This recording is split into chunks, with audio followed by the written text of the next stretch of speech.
Full Bloom is brought to you in part by the following.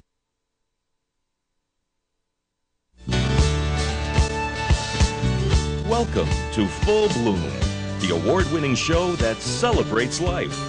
Here's your host, Zita Christian.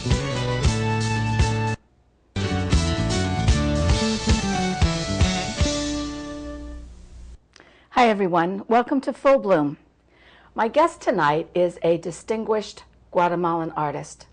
He is a designer, he is a computer programmer, he is an educator, he's a husband and a father, and he's also descended from a long line of Mayan shaman. Please welcome my guest, Balam Soto. Balam, thank you very much for joining us tonight. You're welcome, Zita. Thank you for inviting me to the show. And for bringing such beautiful artwork that has graced our set tonight. I am very, very pleased. You're welcome. Very, very pretty. Now, I know that you have a studio in Hartford. And because I've known you for about maybe 5, 6 years or so ago, connection through the Bushnell, I know that you create paintings and you do murals and you do installations. And somewhere along the line, I heard, but I don't know if it's true, that you paint on the floor. Is that true? Yeah, it is true. I do paint on the floor, and I began painting on an easel a long time ago, but one day when I was exploring new mediums and new techniques, I found out the easel was probably not that versatile as I was thinking of. So I just decided to put the painting on the floor and see what it was. And since then, I just love painting on the floor. Well, I also noticed, because of your work, where you have, in some cases, stones or pieces of tile, bits of glass, that would have to be hard working on an easel. So working on the floor must make it easier to use a variety of objects in your work also. Yeah, also it is true, and it's as part of the technique, the floor is probably better for me. And at the same time, I see the work from different angles. I walk around it. Oh, that's a good idea. Just see it from the top, from the bottom, and so it is a different way for me. And I really enjoy it a lot. I really do enjoy it. If you see the rock of my studio, it's like 2 inches of paint. Oh my! Well, so you've christened it in a way with all of the paint. So it's got its own history. It does. You know, you brought a couple pieces tonight, and I want to talk about one of them now. It's the one that's actually sitting here right in front of us, because I imagined that one working. I could see you working on the floor with that because of its size and because of the thickness. But what is the title for this one right here in front of us? The name of it's Flower of the Mountain, and I love this painting because I was inspired in a trip that I had, that I went to Guatemala with my family, and we stayed 2 months in Guatemala. This beautiful place, it's called Panajachel, and it's so amazing, and there is no electricity, and it's kind of like an old town. Yeah. So I was walking one day under the rain on a full moon, and it was amazing to see the full moon under the rain. It was nothing like that. It's so amazing. The whole street was light up by the full moon. I didn't even know you could have a full moon at the same time it was raining. That had to have been a magical night. It was totally amazing. And since that day, I have been thinking of doing some work with the moon as a perspective of a human working with the moon and see how it was. My grandmother, she used to tell me a lot of stories about the moon and how the moon affects pregnancy, and the relationship between the midwives that they have with the moon. And later on, I find out the relationship between the Mayan calendar and the moon that is based on the pregnancy. Really? Oh, tell me something more about that. I'm fascinated. If you see, there are several kinds of Mayan calendars. There are 2 ones that are known: the long count, which begins a few million years ago, and it keeps going. And then we have the sulking calendar, which is the one that is going to be resetted in 2012. But this calendar, it's divided in 20 months and 13 weeks. So if it's 260, which is equals 9 months, which is the pregnancy time, and it equals the amount of time that is needed for corn to be planted and to be harvested. Oh, And for it's heaven's sake. also the same, if I'm correct, if I'm not wrong at the same time, it's also the Venus calendar related It into is. It is. Yeah, Venus rising as the morning star, 260 days. Yeah, or as the evening star, 260 days. Oh, I had no idea about the other correlation. I'm not surprised. But I think about that, and so you look at any culture, and I'm sure that there are those parallels. Yeah, there is a mathematical understanding, especially the idea of having a calendar. It's not that simple, like having Monday through Saturday, and just thinking, oh, it's 1 to 7, it's only 12 months. But all that idea behind it, really, the people that create a calendar, it's a lot of mathematical knowledge that has to be into it. Yes.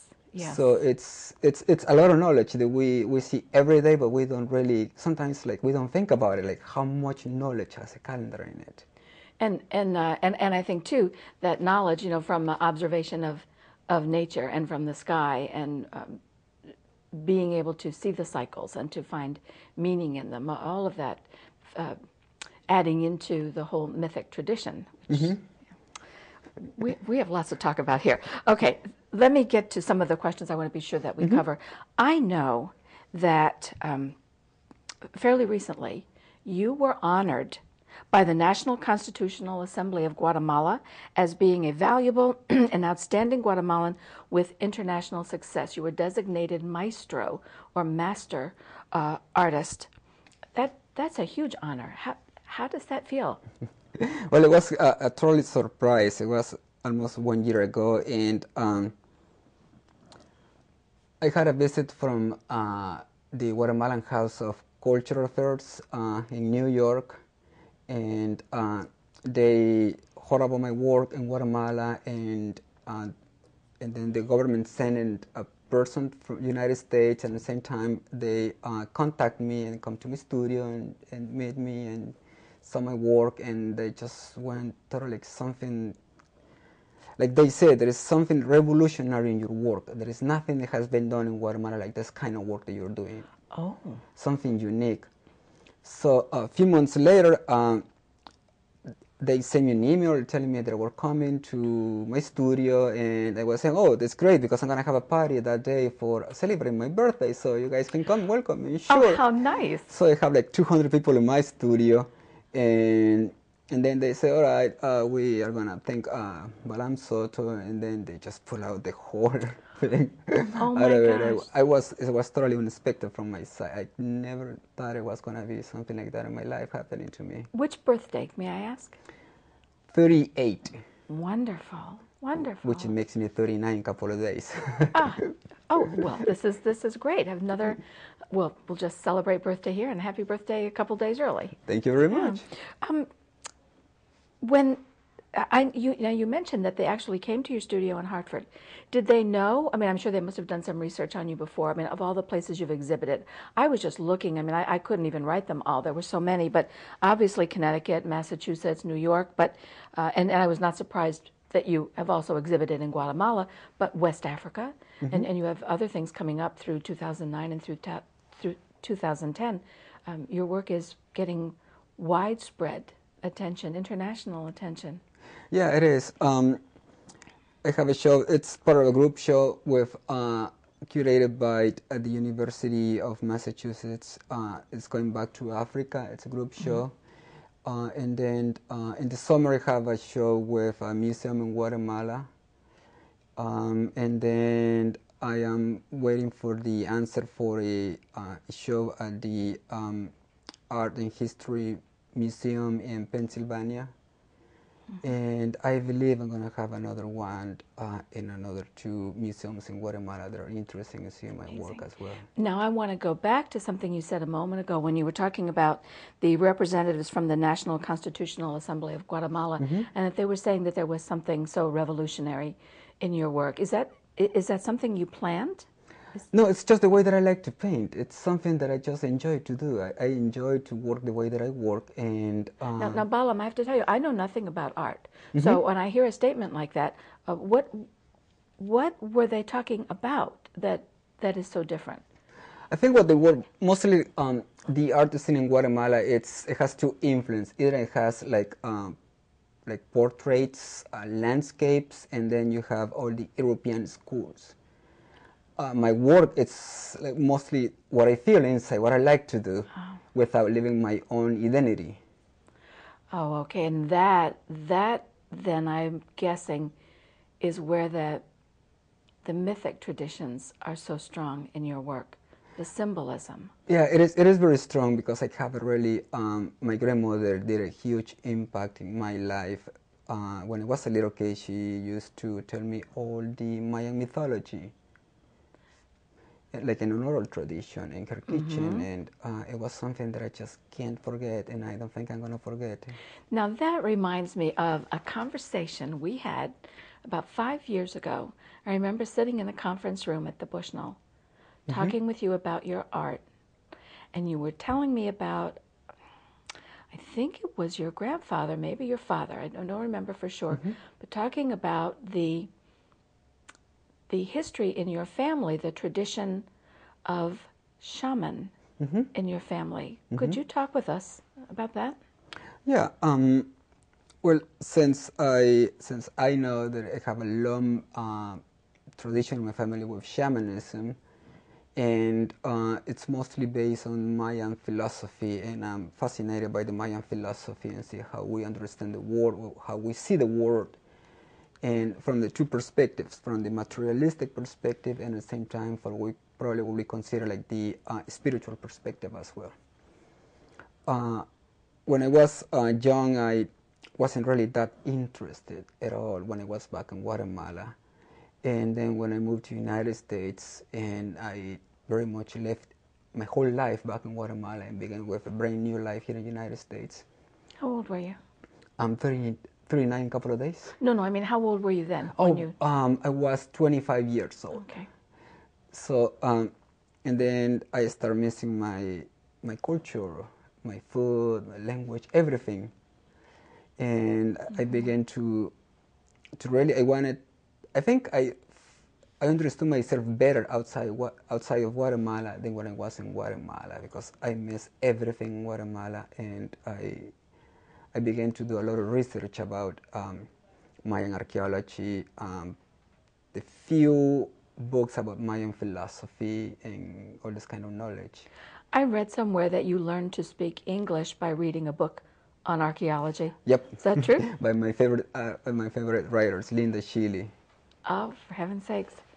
So the whole thing of the tradition, the shamanism tradition. I remember you were telling me that it was not something that a person chose. That it was more that the person was chosen. Yeah, it is.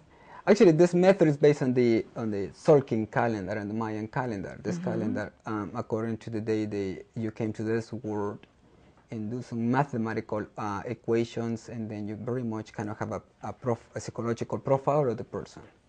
Oh, so there's numerology. It is numerology.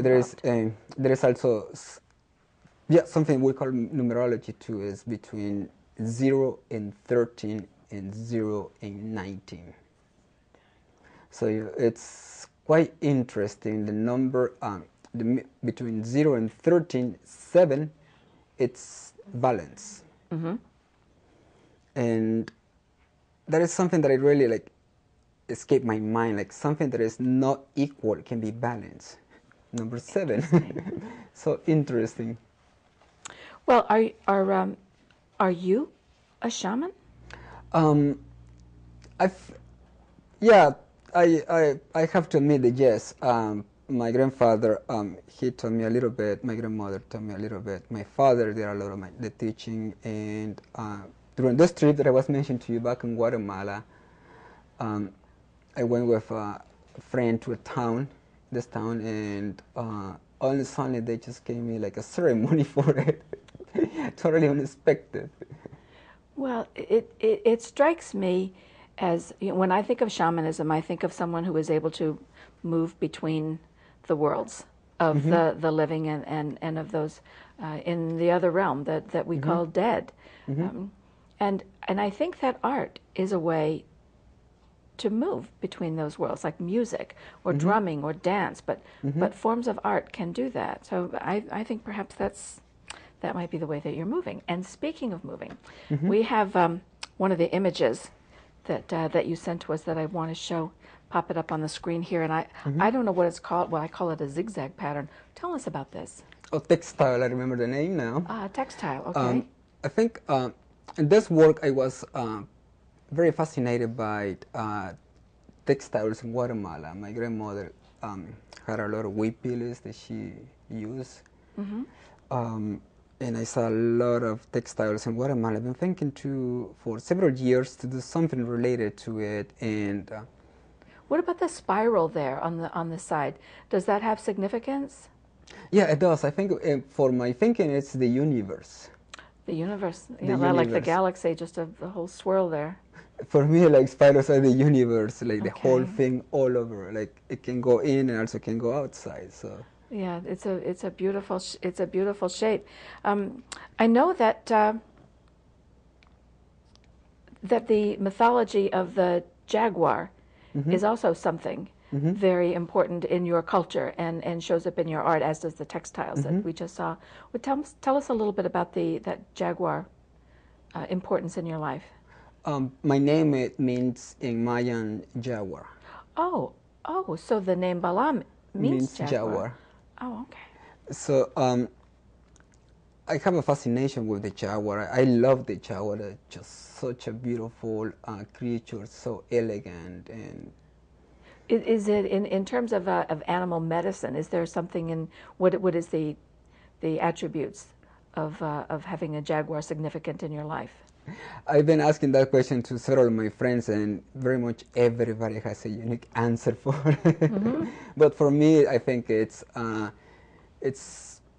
like if the comparison between the animal world and the human world, for me, would be somebody that is kind of like always think by himself, not like egocentric, but I like to think alone. You know, like individual thinking. Individual thinking, okay. or like I like to be when I think or when I paint, I like to be alone. Okay. The kind of thinking that's more like a jaguar that is, and also like to explore a lot. Like a solo pursuit or exploration of your art as well. Very much. Okay. Now we have another image that I know you shared with us. It's a beautiful piece. This blue hand. Tell us something about this one. I've been working as well with the human aspect of my work. Like I don't usually paint like portraits, painting the person, but I think the hand is something that I like a lot. Probably I think I had this kind of idea of painting hands several years ago. I have some kind of injury where I couldn't move my hands this way because I got so much pain. Oh my gosh! It was so painful, so I couldn't paint. I couldn't very much do anything. And during that time, I was probably thinking a lot about how functional my hands are. That had to have been a frightening time. I mean, for an artist to have your hands damaged like that? I cried several days for it. Oh, I used to just cry for it and see. Did you have surgery or therapy, or did it go away, or what? I had this pain for a couple of years, and then I went with very much all the specialists on this kind of problem. They couldn't figure it out, so they say the last resort is going to go therapy, physical therapy. So I went to this lady, and she said, "Oh, I know what the problem is. Just their nerves. You need to do this kind of exercises once a day, and you'll be all set." And that was it. And that's it. Wonderful.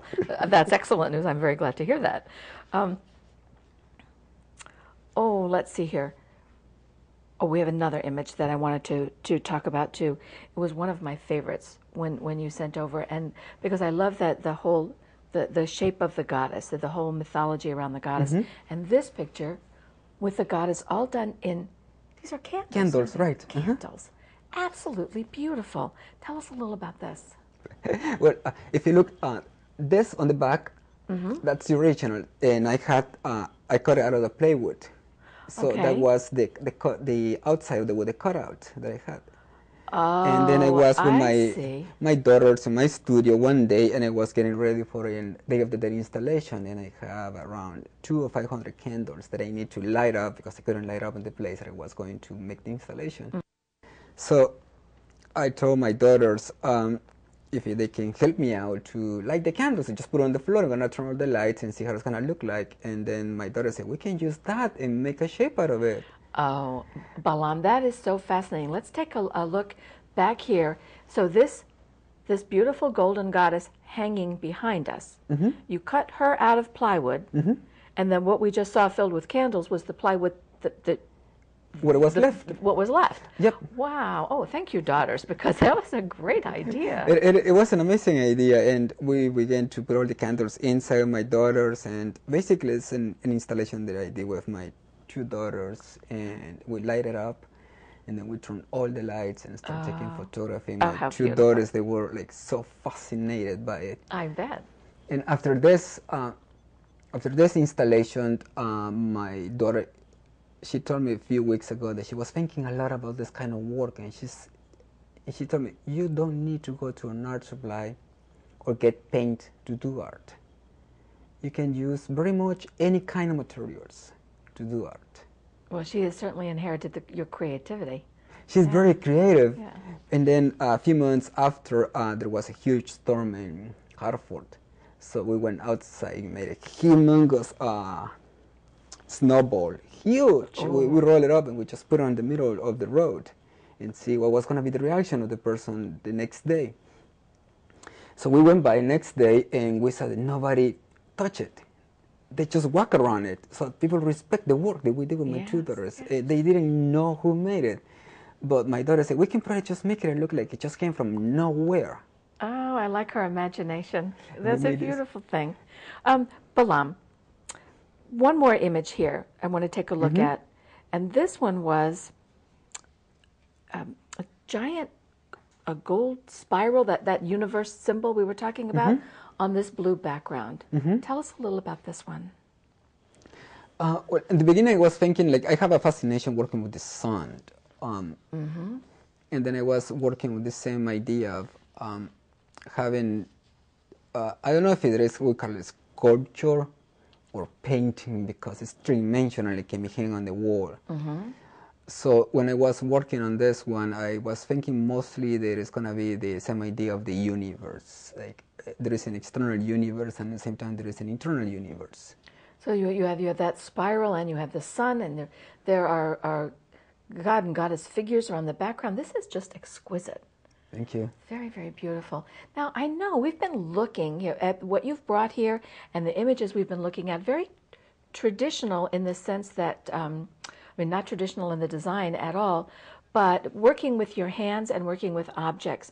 But you're also now working with technology. You're doing some phenomenal things with technology. And you brought something here with you that I wanted you to show the camera and tell us what this is.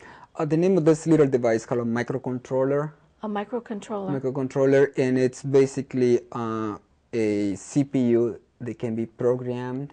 So it's like a little computer. It's a little computer, a little dedicated computer, and then you can add sensors to it and program to microcontroller to react to the sensor information. So how do you use that in art? What does this do? Well, this is the new trend in art. There is very few people that is exploring technology into art, and this field, it's known as physical computing, which is kind of like a new technology, where physical computing is how to send data to a computer without using the keyboard or the mouse, using movement, motion, sensors, the ambience.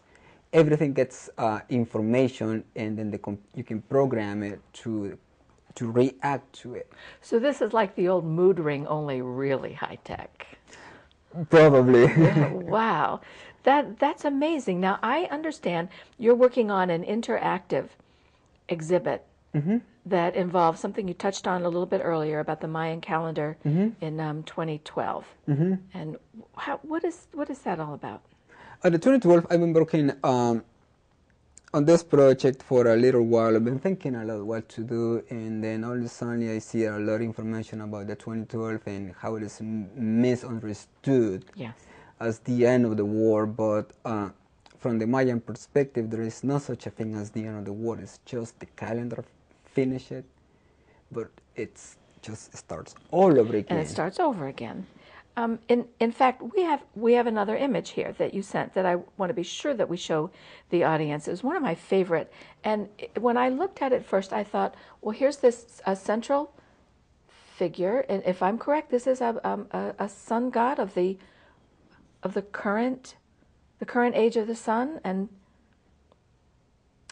perhaps for other ages. My understanding is that, and you correct me if I'm wrong, because I could be all wrong here, but my understanding was that in the year 2012, the Milky Way, as it is now, is on the horizon.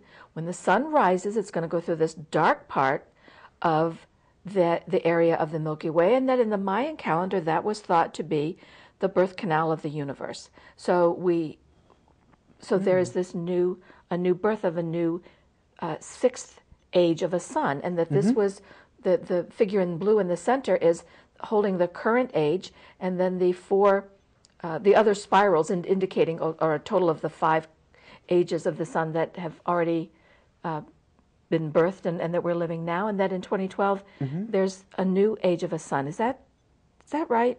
Well, it's a great it's a great observation that you made to it, and as you were explaining it, I was looking what you were looking at, and I didn't notice they had 6 spirals, and until now that you mention it. Oh, for heaven's sakes!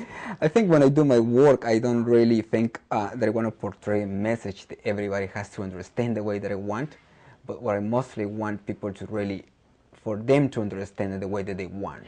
Isn't that interesting then? Because when I looked at that was what I thought. I thought, well, here are the 4 ages of the sun that have passed, the current age, the large male god figure in the middle, and then this concept of 2012 bringing in the sixth age of the sun. Not the end of the world, but a new beginning. Thank you for that information. I didn't tell it that way. That's good. But I think it's a great explanation to this painting. Like, once again, I don't paint for everybody to understand it the way that I want. I paint for the persons to understand the way that they want. Well, let me take that concept then and marry it with the technology question. And we have about 2 minutes left, Balam. So let me just ask: have you been criticized? I know a lot of artists who use technology are criticized, and because people will say art that's created by technology is not art. What do you say to that? Well, I think in this case, it's like in 1970, one of my favorite artists, which is a musician and is an avant-garde musician, it's called Klaus Schulze, a German school, when the electronic music was developed in Germany. There was a lot of saying about using synthesizers for making music, and he said the synthesizer is not just a traditional instrument yet. So it's the same thing. The computers is not a traditional art medium yet. But it will be. It will be, because it has a lot of wires, and an artist has to understand protocols, programming languages, and artists have to go to another level to understand this and to make this kind of art. Let me ask you a real quick question, Balam. Do you view art as a spiritual path? Yes, I do. I think art it's something that is very powerful, and we humans are capable to make and to understand. And on that beautiful note, let me just say thank you very much for coming tonight, for bringing this beautiful, beautiful art with you, and for sharing the images that we've been able to share with the viewing audience. And I need to say goodbye also to my FB crew, and to those of you in the viewing audience. I've said it before, and I mean it sincerely. I do know the value of time. Thank you once again for sharing an evening with me. We'll see you again next time. Full Bloom is brought to you in part by the following: